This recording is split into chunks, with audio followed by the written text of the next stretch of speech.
All right. Good morning, everyone. So, in Kitzur Shulchan Aruch, we're learning the laws of Tefillin. And the last few weeks, we had Rabbi Rabeinu present on some of the inner workings of Tefillin. And I thought it'd be nice to continue the discussion.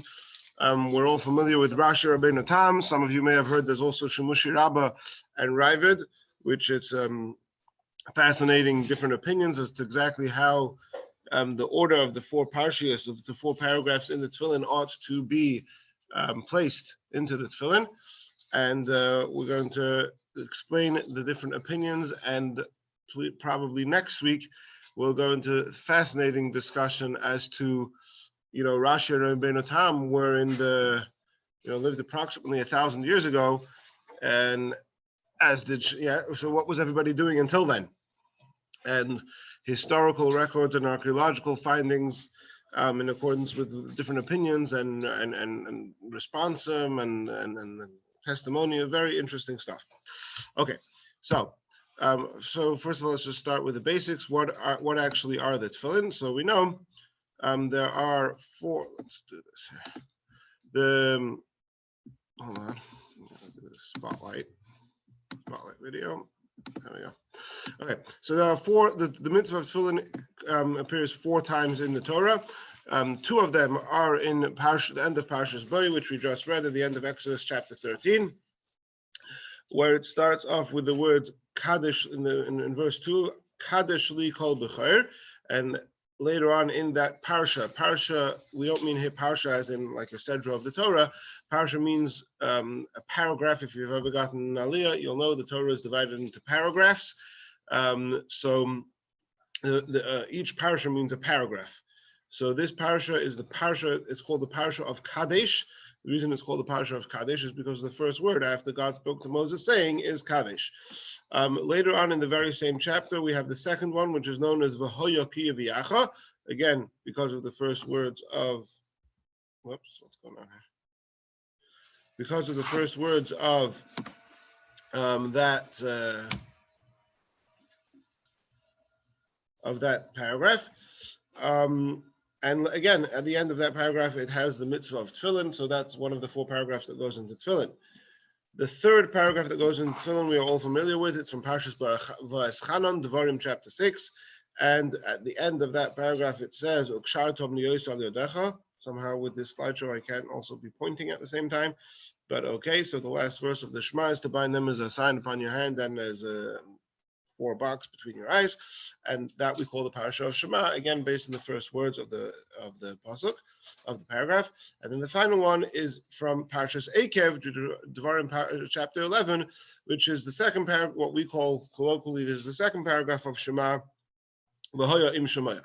Those are the four paragraphs that in which the Torah records the mitzvah of tefillin, and those are all also the four paragraphs into which the tefillin, which are written on the parchments inside the tefillin.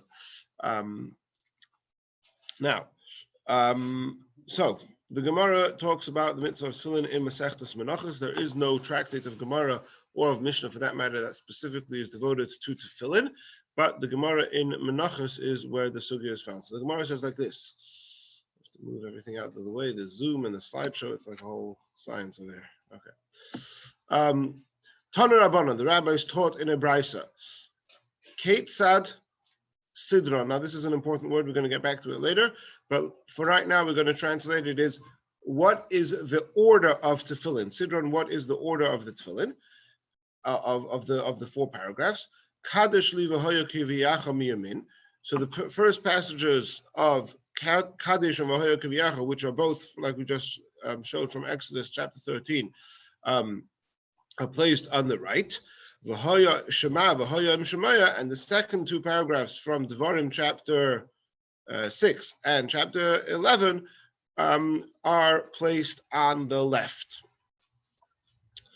Then the Gemara asks a question that, there we go.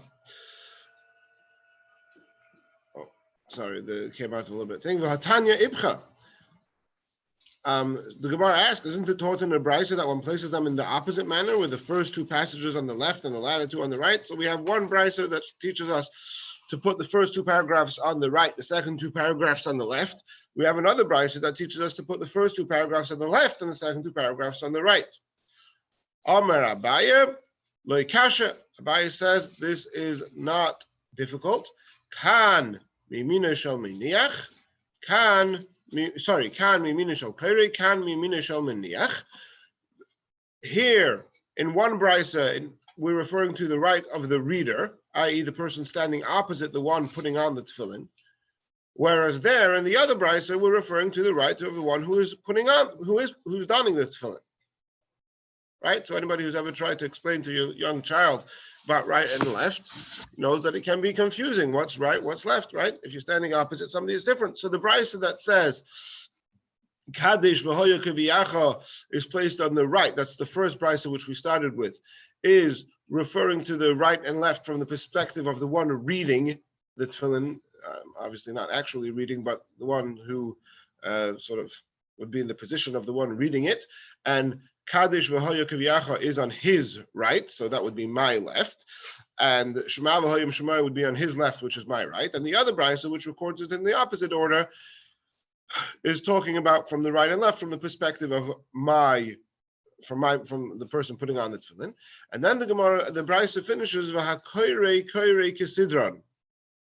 And in this manner, the reader reads the passages in the order as they appear in the Torah, starting with Exodus 13 to the right. So this is how we've just explained the Gemara the way Rashi explains it, and this is a picture of tefillin the way it looks like according to this reading of the Gemara, what we call Rashi's explanation. And you see, this is the front of the tefillin. So this would be as if I'm facing the person who's wearing them. And I have Kadesh and V'hoya Keviyacha on my right, Shema and V'hoya and Shemaya on my left. Again, me facing the person wearing the tefillin. And that way, that's what the Gemara means when it finishes off, that in this manner, the reader reads the passages in their order as they appear in the Torah, because it's in that order, Hebrew reads from right to left. So in that manner, it all works out that way. Okay. Now, Rabeinu Tam asks Rabeinu Tam is on Tosfos on that page of Menachos Daf Lamed Daled, and Tosfos asks a very interesting question. He says that later on in the same chapter of Gemara, in the same Masechta of Gemara in Menachos, there is a machlokes as to the positioning of the menorah in the Beis Hamikdash. So this is the sort of floor plan of the Beis Hamikdash. Over here in the back is the Kodesh HaKadoshim, the Holy of Holies, and over here, this room over here is called the Heichal, or the Kodesh. And this is, and then outside here is the altar, etc. Now, in terms of directions, over here is west, right? So, the back of the Kodesh HaKadoshim is west, Shechina B'Mairav. This is the Kosel HaMa'aravi, the western wall is right behind here. This is east, this is north, this is south. Now, one of the three things that go over here in the Kodesh is the menorah. It's not very easy to see in the picture, but this little thing over here is supposed to be representative of the menorah. And there is a machlokes in the Gemara as to the positioning of the menorah. The menorah has 7 branches. Is the menorah positioned from right to left, or in the language of the Gemara, from north to south? Or is it positioned front and back, in the language of the Gemara, from east to west? Those are 2 opinions in the Gemara. And each opinion, as you can imagine, has proof to demonstrate its position. Now, the position that maintains that the menorah was placed what we would call front to back, east to west, over here, this way, argues as follows. The Torah uses the word Yarich Oisei Arim Ervad Boike Lifnei Hashem, that there is, which Chazal understand to mean that there is one candle or one lamp on the menorah, which is called the lamp in the singular, the lamp that is in front of Hashem, known as the name Aravi. And in the times of the first Beis Hamikdash, there was the miracle that transpired every day with that lamp, that it burnt, even though that even though the amount of oil placed in it was the same as the others, it burned for much longer until the next day.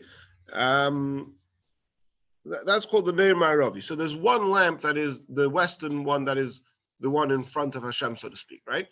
So that the opinion who maintains that the menorah was placed in the east-west direction says, well, how if the menorah would have been placed from east to south, from north to south, then all of the lamps would have been equally close to the west side, right? So therefore, we must say that the menorah was placed east to west, and then there's one lamp that is closest to the west. Says Rabeinu Tam, what do you mean there's one lamp that is closest to the west?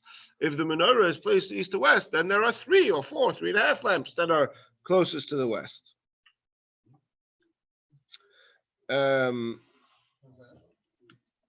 Because you split it in half. Why are you splitting it 1 and 6? You split it in half. What? Only one is closest. Only one is closest, but it wouldn't be accurate to call it to say that only one is on the west, right? So therefore, Rabeinu Tam says that we see that from the perspective of halacha, when we want to talk about one direction, only one. There's one that is the western lamp, and all the rest are called eastern lamps. So Rabeinu Tam argues. He says, if we are to carry over that same logic to Bob, you can just move up a little bit, and then you'll have a good view. If we are to carry over the same logic to the order of the parashas of the Tefillin, and like we saw before in the Gemara, that they are right and left, we shouldn't be calling 2 on the right and 1 on the left. It should be 1 on the right and 3 on the left, or 1 on the left and 3 on the right. 1 second. Right? Why? How can the Gemara say that there's 2 on the right and 2 on the left? It should be 1 on the right and 3 on the left.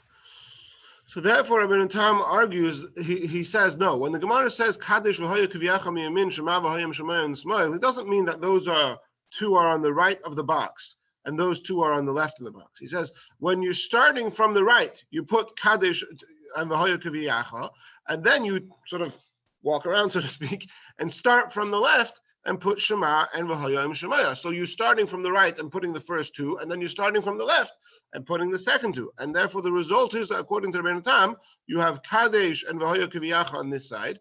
And Rashi then said Shema V'hoyam Shemaya. Says Rabeinu Tam, no, you come around to the left and start from the left. So starting from the right, you have those 2. Starting from the left, you have those 2. And therefore, here you have the difference between Rashi and Rabeinu Tam. Again, looking from the front, Rashi goes first, second, third, fourth, which is what we say, which is known as have Kesidron. This is very simply in accordance with the order that they appear in the Torah. Whereas according to Rabeinu Tam, it's 1, 2, and then 4, 3, or 3, 4 from that way, right? That's the difference between the Rashi and the Rabeinu Tam Tefillin. Now, one of the questions which Rabeinu Tam is going to have to address is that we saw in the Gemara finishes off a Hakoire Kesidron, that when you read that the Brisa which tells you how to put in the Brisa is referring to right and left from the perspective of the one standing opposite me, the perspective of the one reading it, and therefore he reads it Kesidron in the order that they are in the Torah. According to Rabeinu Tam, it's not in the order of in the Torah. It's 1, 2, 4, 3. So how does Rabeinu Tam explain those words of the Gemara?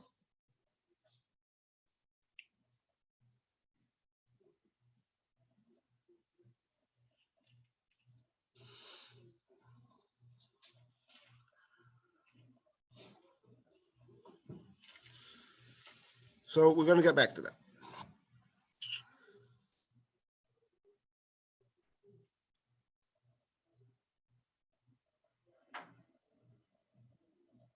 Sorry, I'll get back to that in the Raavad. So the Rabeinu Tam says that when the Gemara says Hakoire Kesidron, it doesn't mean that that the person reading it reads it in the order of the Torah. Hakar Sidran is just a way of the Gemara saying that this is why we're talking about the perspective, sort of the backwards, right and left, is because we're referring to the perspective of the one reading it. So it's just, it doesn't actually mean to suggest that they are read by the person standing opposite me in the correct order that they appear in the Torah. It just means to say that we are referring to that perspective.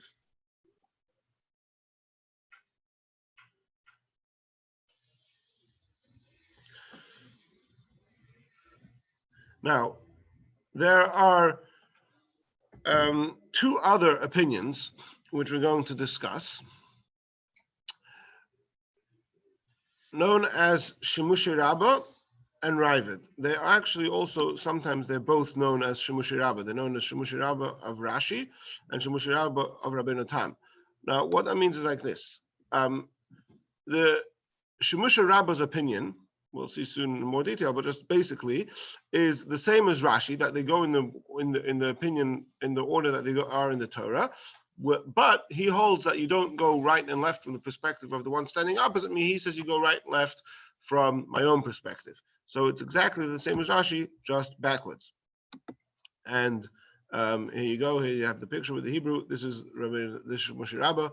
It's also Kaddish, Shabbat, exactly the reverse of Rashi. And the Raavad is the same as Rabeinu Tam, but also the opposite. So sometimes in the literature you see Shimusha Rabba of Rashi and Shimusha Rabba of Rabeinu Tam, which means, because concerning that, which perspective do you go right and left, Shimusha Rabba and Raavad both agree. They both agree that right and left goes from my own perspective of the person wearing the tefillin. But they differ in the order. And again, we're going to have to see how the Shimusha Rabba and Raavad will understand the Gemara. And then we'll also discuss the development of the custom and also the history of who wears Shimusha Rabba and Raavad and how that works. Okay.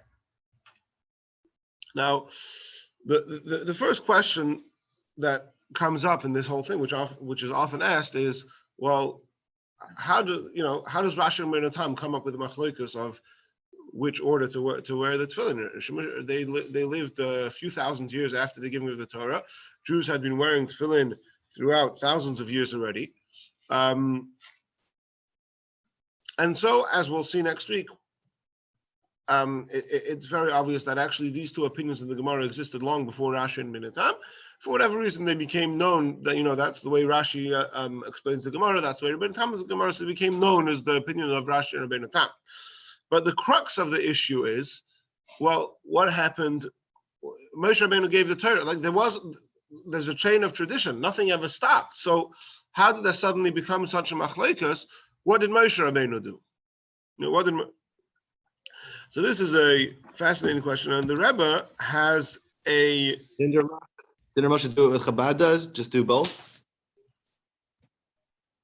Ari, you're stealing my thunder? No, just kidding. Of course, Moshe Rabbeinu did what Chabad does, because Moshe Rabbeinu was a Lubavitcher, didn't you know? Yes, of course. Yes. Stupid question, Ari. Now, but Ari, I hope you won't excommunicate me for saying what I'm about to say.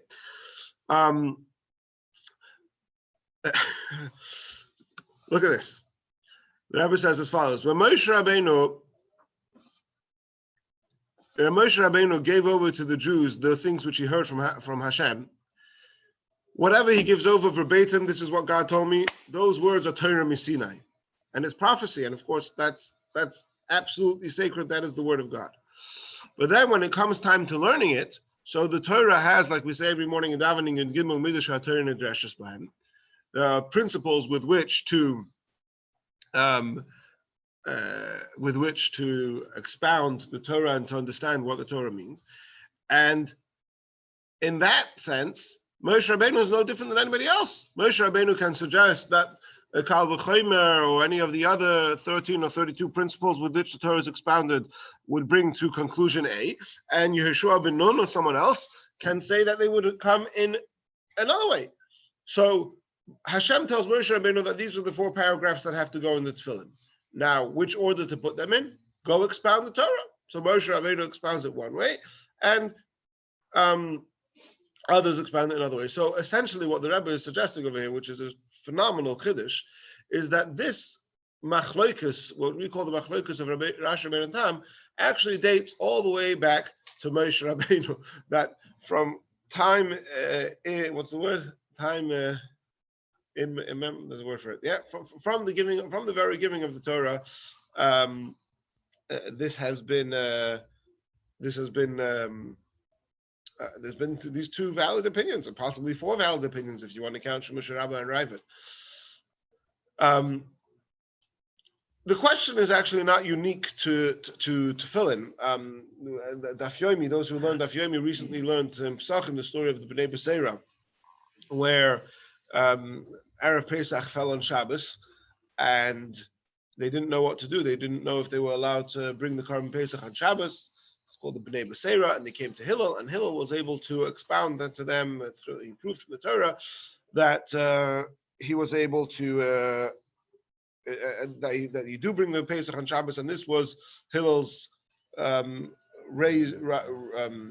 rise to fame and to glory, to become one of the leaders of Klal Yisrael, was because of this story. And also, that there's Yerushalmi, the commentaries are very disturbed by this. Like, it doesn't seem to, according to the calendar, and I think this, if I'm not mistaken, this was even the case before we had a fixed calendar when they were Mekadesh and Chedesh al Pi Hariyah, when they sanctified the new moon based on the testimony of witnesses. It was impossible, the maximum amount of time that there could be without the Erev Pesach falling on Shabbos, I think it says in the Yerushalmi, was 14 years. It must, I think nowadays, actually, with the fixed calendar, I think it's more. I think it's possible for that to be 20 years without Erev Pesach falling on Shabbos. But I think, if I recall correctly, it says in the Yerushalmi over there that, I don't remember this from the Yerushalmi, don't worry, but from what I remember reading about this, that the maximum is 14 years. So in the entire Klal Yisrael, there was nobody who remembered that you bring the Korban Pesach on Erev Shabbos, right? So this is a question that comes up in a number of different areas. Now, the Rebbe brings here, quotes, two stories. I'll say the stories from the backwards up. The first story, the Rebbe says this is the second story, but the first story is the story of the Tzemach Tzedek. It's a story which the Rebbe told, I believe, many times, that the Tzemach Tzedek once said a mimer. He delivered a mimer. And after he delivered the mimer, there was the Chassidim, what's called the Chayzim, were reviewing the teaching of the Tzemach Tzedek. And there became a machlokes between Reb Hillel Paracha, who was one of the elderly Chassidim, who was already a Chassid of the Alter Rebbe, then the Middle Rebbe, the Tzemach Tzedek, and this published his own memorim, who was a great tzaddik and a great sage. And he had the machlokes, a difference of opinion with some of the other Chassidim as to what the exact pshat, what the meaning, how to understand what the Tzemach Tzedek said. So they said, let's go and ask the Tzemach Tzedek himself. Let's say what let's ask him. So they went and asked the Tzemach Tzedek, and the Tzemach Tzedek said, agreed with the other Chayzim, those who were different than Reb Hillel Paracha. And Reb Hillel Paracha said that, I'm sorry, when the Rebbe delivers the mimer, so that's like Shechina Medaberes Mitoch Greater. When the Rebbe delivers a mimer, it's, so to speak, a divine revelation. This is being taught the word Divrei Elikim Chaim, the words of the living God. But after the mimer has been delivered, now it's, so to speak, canonized as a part of Torah. And now the Rebbe could say Pshat. I could say Pshat. He has no, his Pshat is no more superior than mine. So obviously, it's a tremendous chiddush to say the same thing about Moshe Rabbeinu. But the Rebbe also quotes another story. This story is very controversial, and if you look, yesterday the Brisker Rosh Yeshiva passed away. If you look in some of the traditions in Brisk, they have very sharp things to say about this story. But nevertheless, this is a story that was published in a sefer called Seder HaDeiros, which is a sefer published already a few hundred years ago, and it's an accepted sefer by Klal Yisrael. And over there, in the year Daled Alofim Tov Tov Kuf Lamed, this is under the entry for the year 4930. 4930, under his discussion, he said that he has a very brief biography of all the sages of the Jewish people over the generations. So he has his entry on Rabeinu Tam, and in the entry of Rabeinu Tam, he records with great detail a fascinating and possibly even shocking story about a machlokas between Rabeinu Tam and Moshe Rabbeinu. And he says that there's a machlokas also in the Gemara Menachos about whether or not you have to make the knot of the tefillin every day. I think the machlokas is about the head tefillin, or not. Obviously, we don't. Well, the Chabad hand tefillin we do according to anyway, whatever. But basically, it's a very long story with lots of details about a Navi and this Malach and this Rabbi Eliyahu of Paris and Rabeinu Tam. Anyway, Moshe Rabbeinu brings many proofs for his opinion, and Rabeinu Tam refutes them, and Moshe Rabbeinu argues back, and then they come for another day. It's a whole long story here, and Rabeinu Tam is insisting that he argues with Moshe Rabbeinu. Moshe Rabbeinu says that you do have to do it every day, and Rabeinu Tam says you don't have to do it every day, and then at the very end of the story is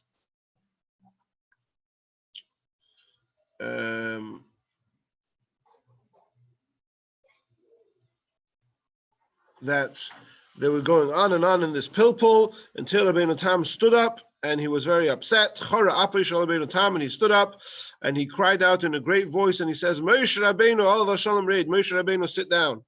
And he screamed this 3 times until Moshe Rabbeinu sat down, and he said, I maintain that you don't have to tie the knot of the tefillin every day, and that you did not command this in the Torah that you received from HaKadosh Baruch Hu.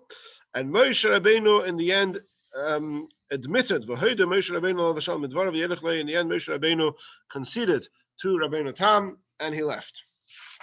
So, whatever we're to make of this story, and again, it's certainly a controversial story, but the Rabbi mentioned it and certainly accepts the legitimacy of the Seder HaTorah. So the Rabbi said, so it's not so crazy to suggest that indeed that this machlokas about the order of the parashiyos and the tefillin dates all the way back to Moshe Rabbeinu. Similarly, as we've discussed in the past, famously, perhaps we'll review this in a little bit more detail next week when we talk about the history of the different tefillin that have been found over the years. But the famous entry in Shalos HaTshuvos Min HaShamayim, which actually Shalos HaTshuvos Min HaShamayim was written by a colleague of Rabeinu Tam.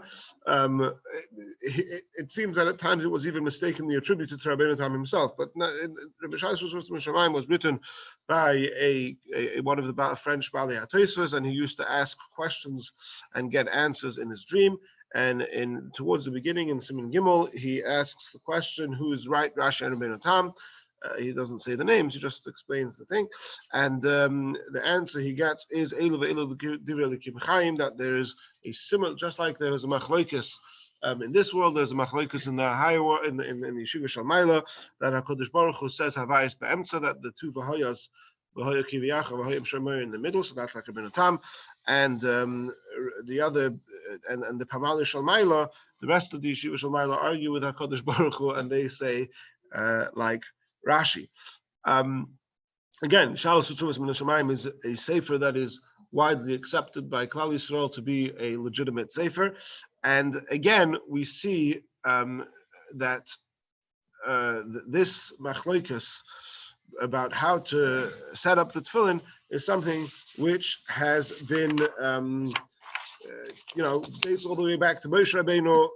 Currently in Yeshiva Shalmaila, there's Eilu Ve'eilu Divrei Elikim Chaim. There are the two opinions, and all of this, of course, feeds very nicely into our custom that everyone wears Rashi and Rabeinu Tam, because even though the halacha is like Rashi, but Judaism isn't just about halacha. There's more to Judaism than just halacha, and on a deeper level, there seems to be a strong argument to say that both of these opinions have always been had legitimacy.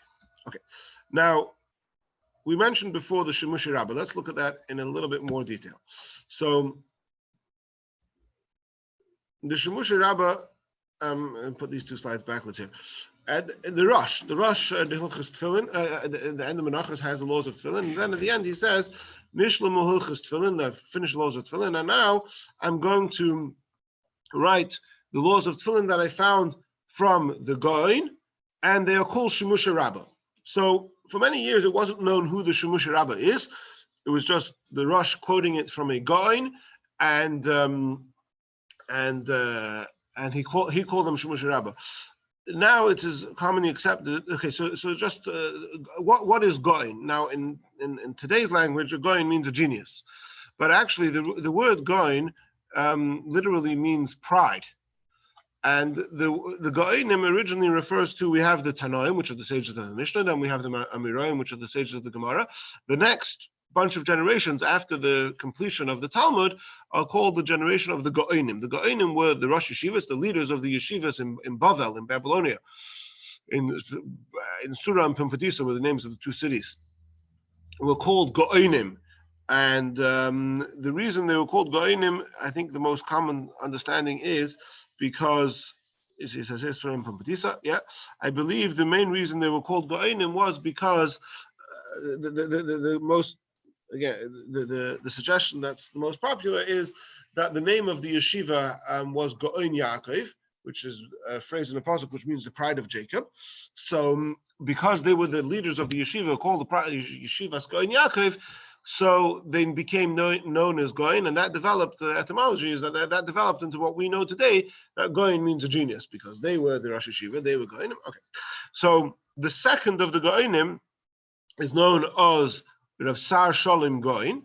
You can see here the brief history. Sar Shalom Gaon, he was the Gaon of Surah from 838 to 848, prolific writer, etc., etc. So it is commonly accepted that the Shimusha Rabba was written by the Gaon, Rav Sar Shalom Gaon.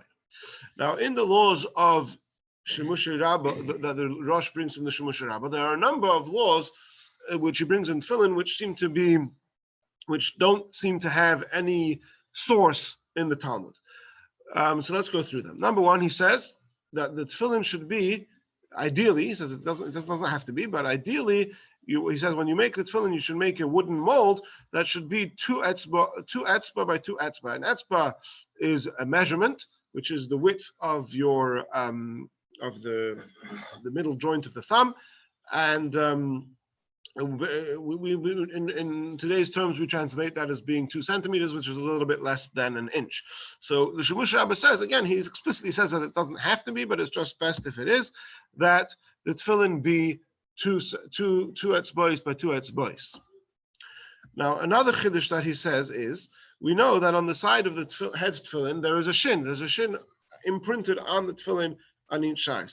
The Shimusha Rabba says a phenomenal chiddush, and this chiddush is actually accepted amongst all communities. As far as I know, there's no community in Klal Yisrael that doesn't abide by this opinion of the Shimusha Rabba, and that is that on the shin of the right side is a regular shin, as you see here, with 3, heads, and the shin on the left is a shin with 4 heads.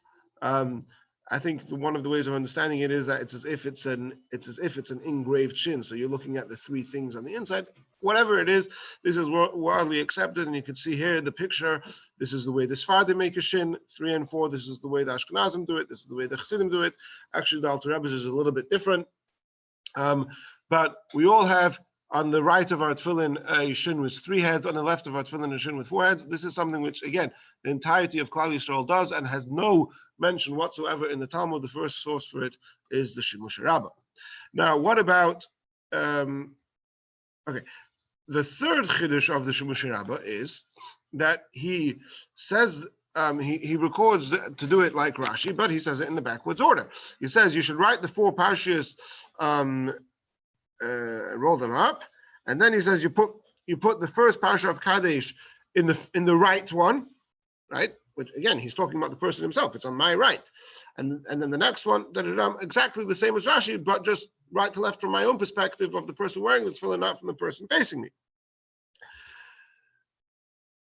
Those are the 3 chidushim of the thing. Now, just going back to the first chiddush, that it should be 2 etzbois by 2 etzbois. So it's interesting. That one is mentioned in Shulchan Aruch as well, and here I've brought it from the Alter Rebbe Shulchan Aruch. The Gaonim prescribe, again, this is referring to the Shimusha Rabba, Rav Sar Shalom Gaon, that the initial preferred option is that the compartments of the head tefillin be etzba'ayim el etzba'ayim, 2 finger breadths with 2 finger breadths. Now, in modern colloquially, those tefillin that are 4 by 4, 2 by 2, we call them 4 by 4 because we're talking about centimeters. So if you say to somebody you want to get daled al daled tefillin or 4 by 4 tefillin, that means 4 centimeters. The objective isn't actually 4 centimeters. The objective is 2 etzbos. That's how we call it. Now it's very interesting because just to digress a little bit, because this is referring really to the head tefillin. Right, the head tefillin should be 2 etzbos by 2 etzbos. Though even if they're smaller, they're not qualified. And the Alter Rebbe finishes off that one should be one should be mindful of this, even though it is not the popular custom. Right, so even though it's not the popular custom to do this, Alter Rebbe says one should do it. Now, what's very interesting about the Chabad custom in this is that it's explicit in the Alter Rebbe that this minhag is only for the head tefillin. Whereas for the hand tefillin is that it should be smaller. Yeah, the initial preference for the cube of the arm tefillin is that it should be 1 finger breadth by 1 finger breadth. But yet the Chabad custom is that we do both the same. Now the truth is that just having them both the same isn't such a chiddush, because that's another idea. There is an idea brought that it's the beauty of the tefillin that the head and the hand tefillin should be the same size. And indeed that is, as far as I know, most commonly worldwide accepted practice nowadays, at least, that everyone has the hand and the head tefillin the same size. I think, but the truth is that in the olden days, when they didn't have such sophisticated systems of making the tefillin, it was much more common to have much bigger tefillin, and it was probably also more common that the head and the hand tefillin didn't match exactly. But the Chabad custom is that we have the hand and tefillin, the head tefillin the same size, and we have them both what we call daled and daled. Now, the reason why this is such a tremendous chiddush is because it's very challenging to correctly fulfill the hand tefillin properly with that size tefillin, because the ideal place of placing the hand tefillin is, first of all, the lowest point of the tefillin should be raised above the elbow. It has to be on the muscle. So you see over here is his, here's the elbow, right? But the lowest spot of the tefillin can't come all the way down to the elbow. This is where the lowest spot of the tefillin, a hand tefillin, have to be. Now, the highest part of the tefillin, so the truth is the muscle goes all the way till here, right? But at least l'chatchila, the highest part of the tefillin should be no more than the midpoint of that muscle or of the bone, right? So when you have big tefillin, big hand tefillin, when you have big head tefillin, it doesn't matter. As long as it's in the middle of your head, you're fine. When you have big hand tefillin, it can be very challenging to put it in the right place. And by the way, I should mention also, there's this strap of the tefillin. The default would be when you put it on that it might sort of the way you maneuver your hand as you put them on. The default would be that this strap might sort of diagonal extend this way to beyond the halfway point, and that's something that one should be mindful of when putting on tefillin. That as much as possible, that strap should go straight round and not lean upward, so that you should keep it on the lower half of your muscle. Now, for most full-grown adults, it works. It's tight. You sort of get used to doing it exact, but it works. But it's more problematic. Here, I just put another picture here. Here you go again, right? Again, this is the small tefillin. We have much bigger tefillin, but the lowest point is coming. There's some space over there, and this is the midway point. And he has all of the straps of the tefillin underneath that point, right? So if you look at a bar mitzvah boy, it's highly unlikely that he's going to get the Chabad-sized tefillin to fit on that size of his arm. And indeed, within Chabad, you will find select few people who I've seen a number of people who have done this. It's one of these polemics that comes up every few years in the various journals, and everybody has very passionate opinions about it. But to get the hand tefillin for the bar mitzvah boy should be smaller, so that it fits properly in that size. And then as their body grows, in the later teen years, to replace it with a bigger box. Some people do that, but there's no denying that the widespread custom in Lubavitch is that everybody gets big tefillin, and we rely on the opinion that the entire area of that muscle is kosher for tefillin, not just the bottom half of it. Now, the truth is that what we call daled al daled, the Chabad-sized tefillin, I think they're actually sometimes even a bit bigger than 4 centimeters by 4 centimeters. But there are many people who are also careful about that idea of Shimusha Rabba to put them to make big tefillin, but they measure it a little bit differently. There's three parts of the tefillin. There's this part over here, which is the bias, that's the main box of the tefillin. Then there's this part over here, which is called the titura, the base of the tefillin. And then the back part over here, where the strap goes through, is called the ma'abarta, which means the pass-through. So there are many Jews who are makbid to have tefillin dalad al dalad, to have them, like Shimusha Rabba says, 2 etzbois by 2 etzbois, but they don't measure it just from the bias, they measure it including the base of the tefillin, right? The Chabad custom is that it should be dalad, it should be 2 etzbois, only the bias. That's why our tefillin are much larger than other tefillin that you might see.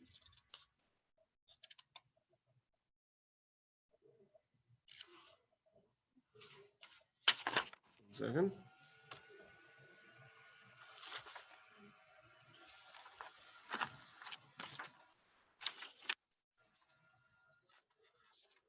I think that the Alter Rebbe does say in the Kuntrus Achron that even though in the Shulchan Aruch that we saw, he says only the head tefillin, not the hand tefillin, it could be that already in Kuntrus Achron he says something also about the hand tefillin. I don't remember exactly. Now the truth is that historically,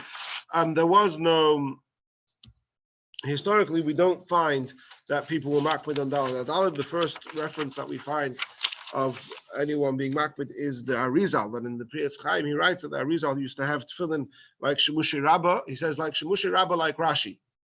Now, those words are actually very interesting. We'll get back to them in a moment. And he says the Arizal would wear those tefillin every day for mincha. He would wear tefillin for mincha of Shimusha Rabba. But the main thing he says for Shimusha Rabba is the size. That the Arizal would wear, quote, regular tefillin, small tefillin, for his regular tefillin. And then he had special tefillin, which was Shimusha Rabba tefillin, which were very big. And those are the ones he would wear for mincha. Okay, now let's get back to perhaps the biggest chiddush of the Shimusha Rabba, that the order of the tefillin, you count right and left from the perspective of the one wearing the tefillin, not like Rashi, who says you, like the simple reading of the Gemara, that you do it from the perspective of the one facing the person wearing the tefillin. Already right over there in the Rosh, he says, V'hai milsa to usa rabbahi. This is quoting, I think, the Rav Mikud Barcelona, some rabbi from Barcelona, that this is a tremendous mistake, and he even suggests after the Havatos at Fus, perhaps it's a typo. Perhaps he says the Shalom didn't make the mistake. Perhaps it's just a typo, and the Rav Shalom never meant to say this, that you should put the tefillin from the right to left from the perspective of the person wearing it. Now, throughout history, we don't really find that Shimusha Rabba was accepted as a third opinion. Now, even in the Arizal, I mentioned before that the Priyas Chaim writes that the Arizal used to wear tefillin of Shimusha Rabba, but he says over there that the Arizal asked that they should make for him tefillin of Shimusha Rabba like Rashi, that with 2 etzbois by 2 etzbois. Now, there's two ways to understand that. You could say that he means Shimusha Rabba like Rashi, meaning to make the tefillin exactly the same as Rashi, but referring to them as Shimusha Rabba because of the size was 2 by 2. Or you could understand it to mean Shimusha Rabba like Rashi. You know, the Shimusha Rabba that you go from right to left from my own perspective, like Rashi and not like Rabeinu Tam, right? Because again, there's Rashi Rabeinu Tam, which is what do you go 1, 2, 3, 4, or 1, 2, 4, 3, and then there's another machloikas as do you go from my own right or from the right of the person facing me?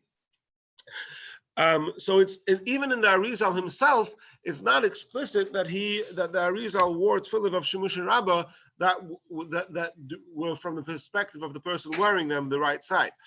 However, there is the first person who very strongly established the agenda that the Shimusha Rabba is actually a distinct opinion from Rashi. The truth is, the Rav in Barcelona says there's two mistakes in the Torah, in the Shimusha Rabba. One is the right to left, and the other is because he holds that you have to put 1, 2, 4, 3 like Rabeinu Tam. But either way, the Rama Mipano, Rabbi Nachman Azari Mipano was a very, you can see here, he lived in the 1548 to 1620 in Italy. He was a very well-known and prominent scholar, both in Halacha and in Kabbalah. And you could see it says here,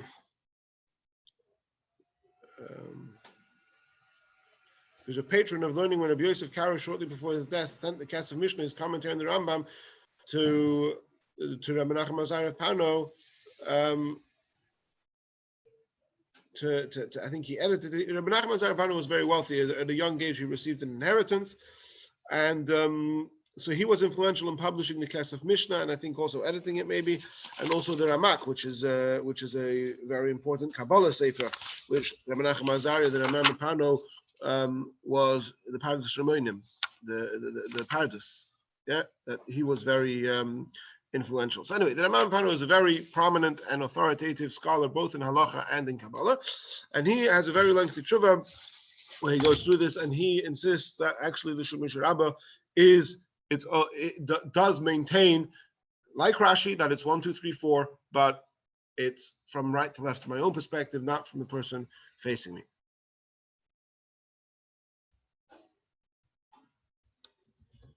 Okay. And all. Sorry? And all. Yeah, it's two separate things. It's not. Now, if you look, okay, so the big question which we have to address is, well, how do they understand the Gemara? We saw the Gemara says before that that this price is bimin hameniach, and right from the price that talks about where you put it is talking from the right and left from the perspective of the one facing me. Before we go there, let's just look quickly at the Raavad. So the Rambam, this is the laws of Rambam, Hilchos Tefillin, chapter 3, halacha hey, 5, where he says the order of the Tefillin exactly like Rashi, and he says, and if their order is altered, they're not acceptable, right? Now the Raavad, he doesn't like this, and he says,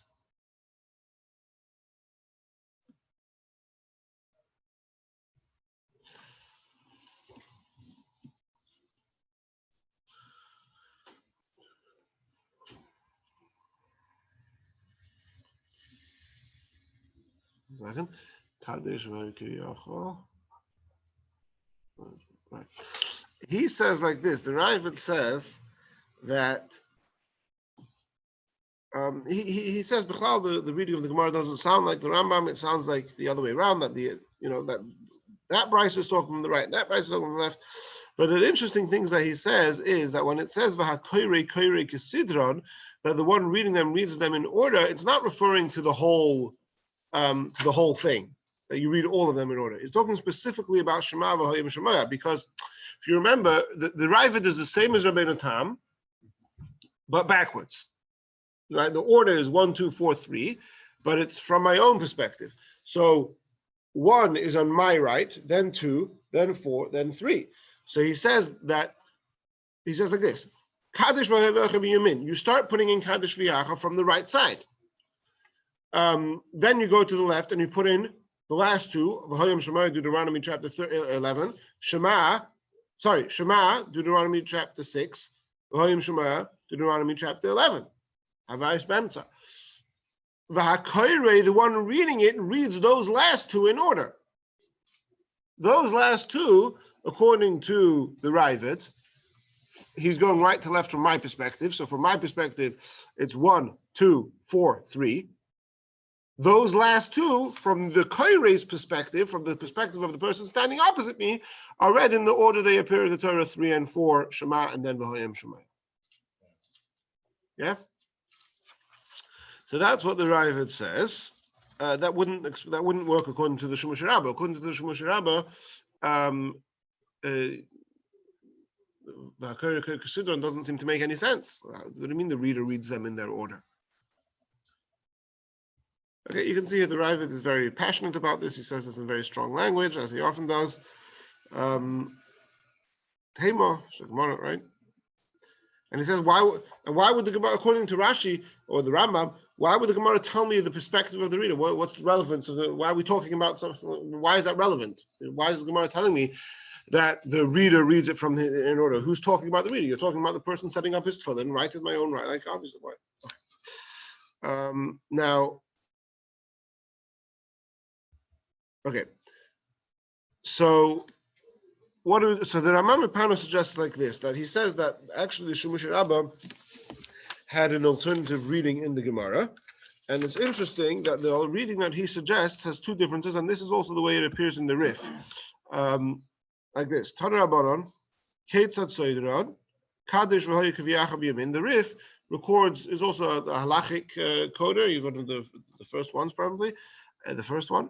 And he just so to speak, copies and pastes the Gemara, but he doesn't take the whole shackle of Ataria, the whole to and fro discussion, just the bottom line halacha. So he quotes this brisa, and you see that those words are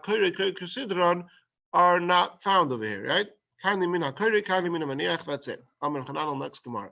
So the Ramam Pano suggests that the Shimusha Rabba had the reading of the Gemara the same as the Rif, that didn't have at all those words of Hakayri Kasidron, and that he suggests that those words were actually somebody they were a note on the side of the Gemara which some publisher or some editor accidentally cut and pasted into the text of the Gemara, but they don't belong there. Now, another important difference to notice over here is that over here the words in our Gemara are Ketzad Sidron, which accurately translates as what is the order of the Tefillin. If you look in the Rif, it says Ketzad Soidron, which translates as how does one arrange them. Now, in this English translation, they translated it like that, right?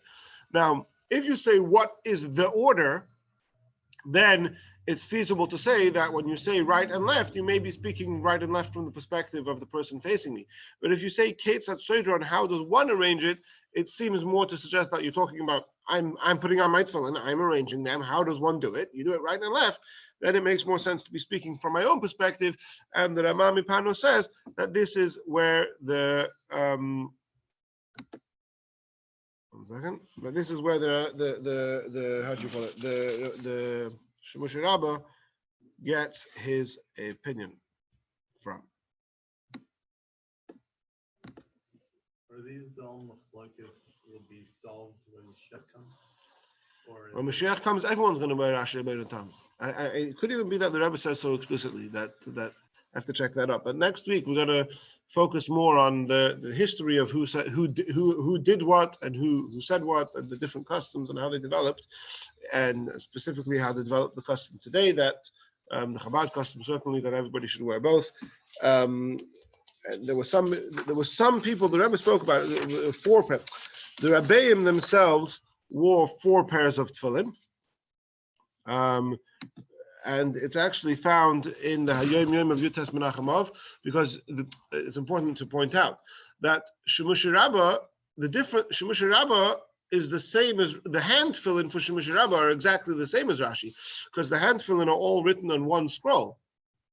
So you write 1, 2, 3, 4, and according to Rabeinu Tam, you write 1, 2, 4, 3.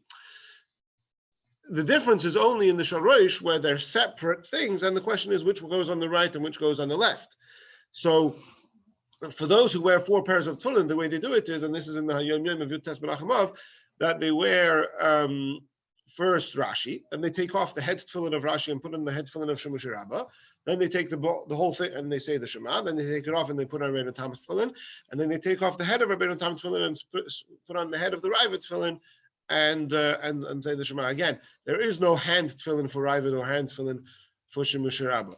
Now, the Rebbe himself was actually sort of discovered to be doing this in the days of the Shiva of his father-in-law, the Frierdiker Rebbe, where somebody noticed that.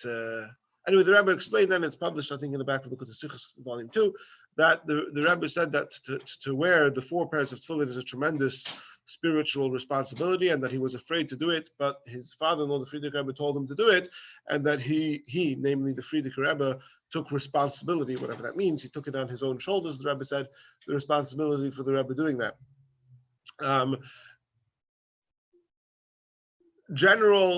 In general, the practice that the Rebbe encouraged Chassidim was to wear 2 pairs of tefillin, not 4 pairs of tefillin. What are we doing?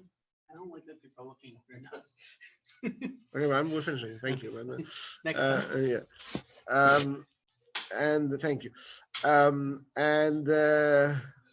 I actually have another camera. Just too much going on today. Where was I?